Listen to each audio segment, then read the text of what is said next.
My name is Uzuegbuna Okagbue. What a statement for a name. People who do not want to crack their jaw call me Uzu.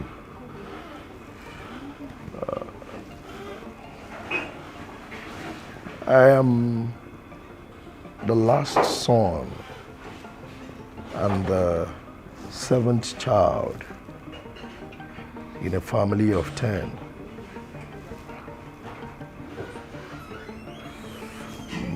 My father is Chiko Okagbue. My mom is Esther Okagbue. I come from a relatively Spartan-like family where discipline is everything. I started my kindergarten at International Nursery School, Onitsha. I moved on to do my primary school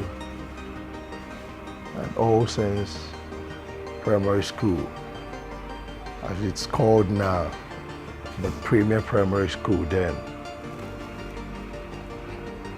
I finished from there to Dennis Memorial Grammar School, DMGS.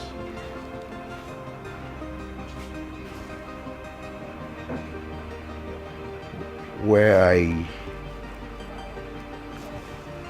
got my senior school leaving certificate.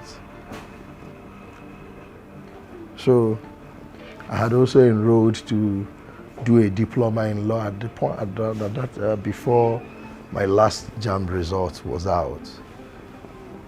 So I finished with the diploma in law and enrolled to study political science.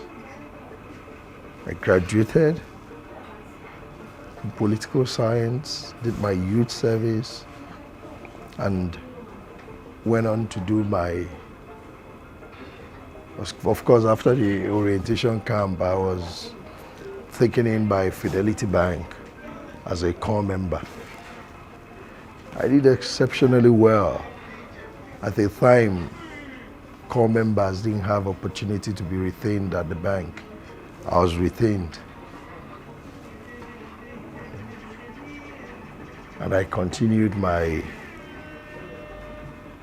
service to the bank. I worked in the bank for about roughly 8 to 9 years before the former governor of Anambra State, Chief Willie Obiano,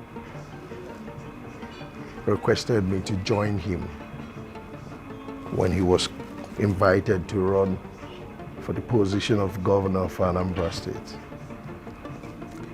It is very important to note that the invitation from Chief Willie Obiano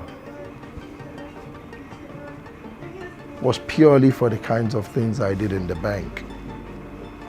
I was doing so well in the bank. I was working at Abuja Bank of Fidelity while the governor, as the executive director of business banking, was in Lagos. So I never had the opportunity of even going to his office. But my performance resonated bank-wide. The reason he got to know me. So we came here and I did, of course, appointed first as his chief of protocol when he was sworn in 2014. I did 4 years as his chief of protocol. And after exceptional service, the governor went on to appoint me as his chief of protocol in his second term and also deputy chief of staff. I guess that second portfolio came purely because of competence and capacity and my ability to deliver on assigned responsibility. And further convinced by the award that was given to me by the former governor, which came purely because of service. Remember, I said I've spent 8 years here. If I begin to analyze and discuss governance, you get bored, because it's been 8 years of adventure for me, 8 years of pain, 8 years of excitement. But nothing has motivated me more than knowing that my people are poorly represented. Because I see the opportunity that exists.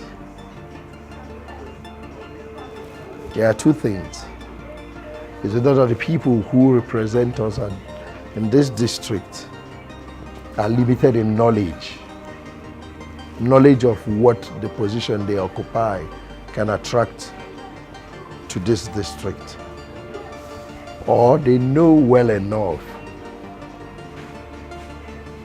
and also attract these things, but appropriate it to themselves and friends and cronies alone. Because the position I seek to occupy has huge benefit for this district. I don't see it at the moment. And for that, and numerous other reasons, time won't permit me to mention here, I want to represent my people and change the narratives. Poor representation, high level of unemployment amongst our very bright constituents who have done well in school, but without opportunity or platform to show what they've learned. Underdevelopment of a district that can be more developed than it seems now.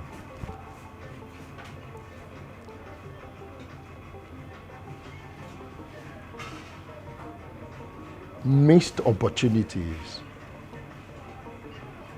that could come from numerous international scholarships and national scholarships. Missed opportunities. High prevalence of crime.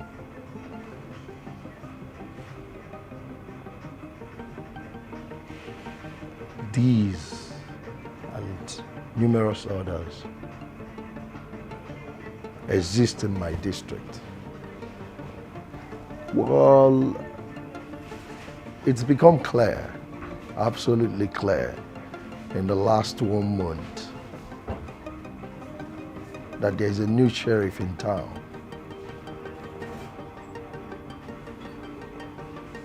The people have received the message of hope that I bring to them with utmost excitement. The people have urged me on.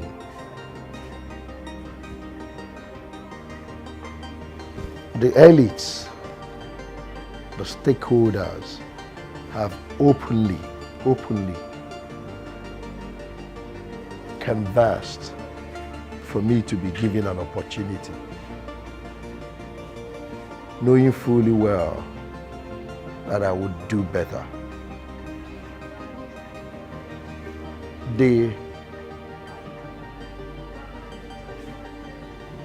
acceptance is overwhelming. I feel like I've gone to the Senate. The acceptance is overwhelming.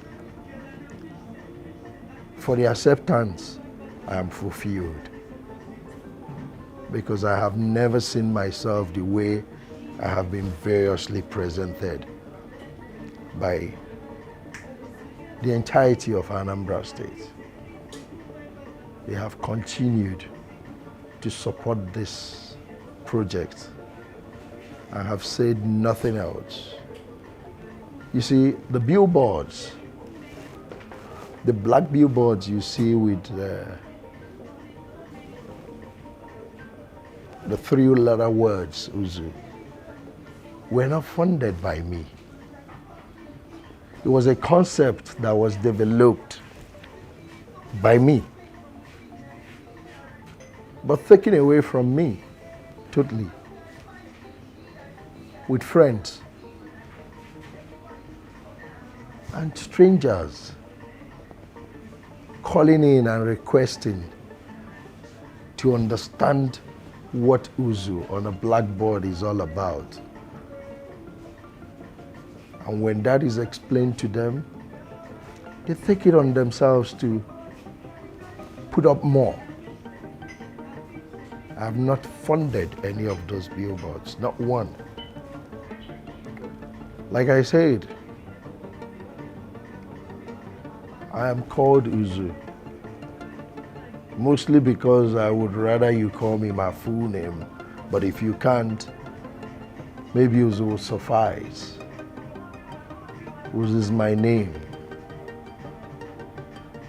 Uzu put on a black billboard simply means that something brave is coming. Because black connotes bravery. Something brave, it's coming. Because the people who've been recycled or who keeps recycling themselves in politics does not consider anybody worthy of upsetting them. So maybe the blackboard with Uzu would communicate clearly to them that something brave is coming, something that would redefine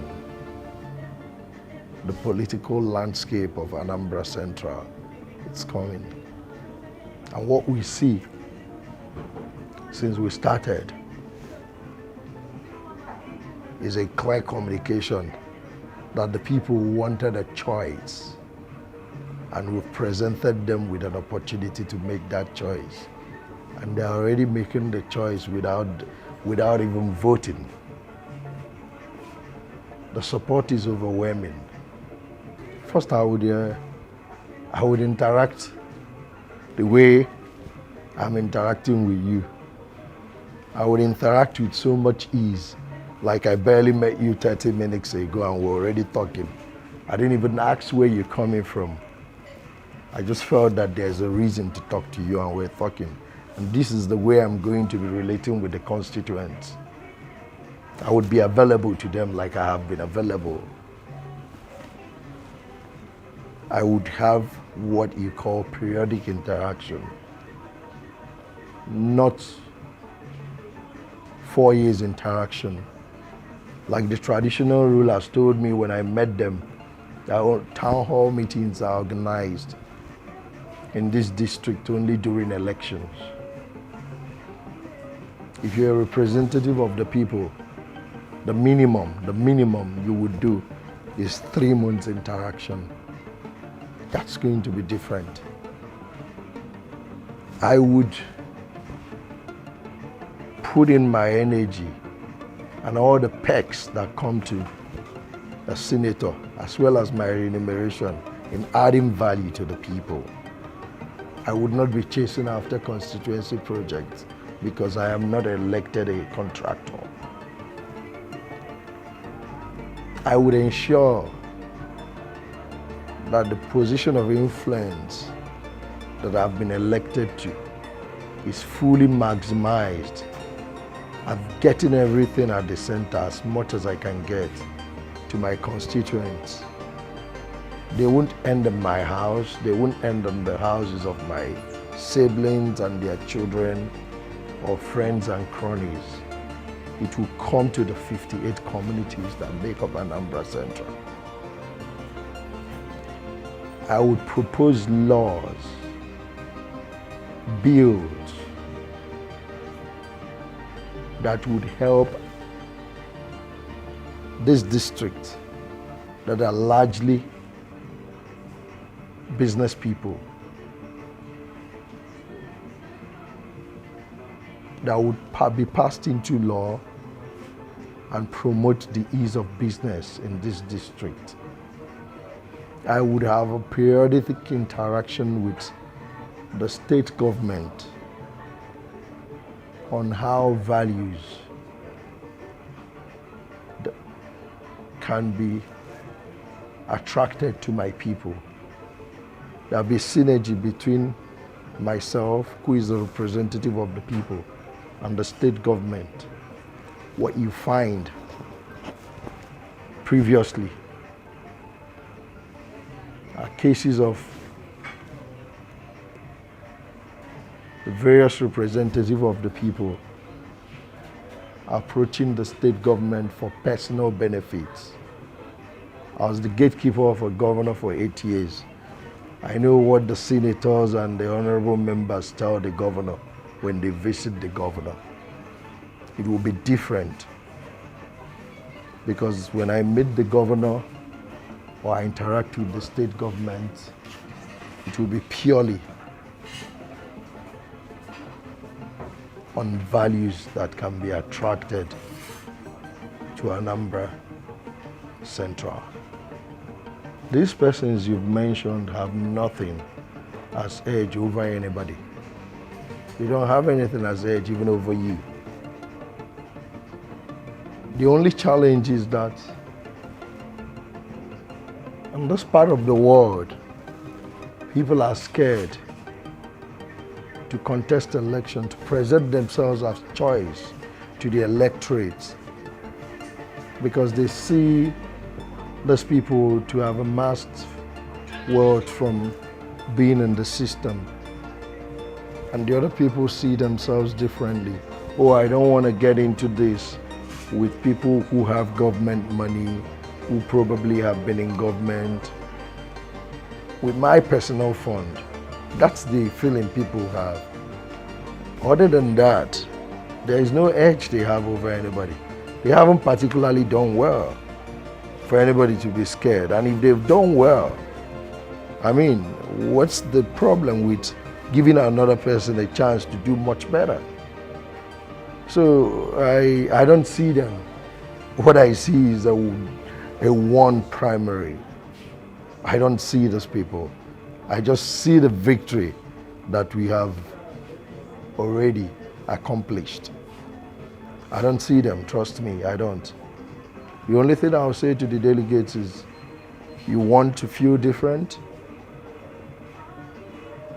You want something different to happen? You want this party to truly become the ruling party in Anambra? Because at this point, they are not. Having the governor as the only elected position that is occupied by APGA doesn't make you a ruling party when most of the other big seats are taken by other parties. So if APGA want to rewrite that narrative, if they want this district to get all that is due to them, I plead with them to vote differently this time. If they truly want to have a senator of this political party, All Progressive Grand Alliance, representing Anambra Central, then they must, as a matter of changing the narrative, vote differently. This is my simple plea to them. It's about self-survival. I need APGA to know that their decision on the 28th of May is about their self-survival, not just me. And we must do something to ensure that we remain politically afloat and developmentally in the right direction after June 2023, when I would have been sworn in. Thank you very much.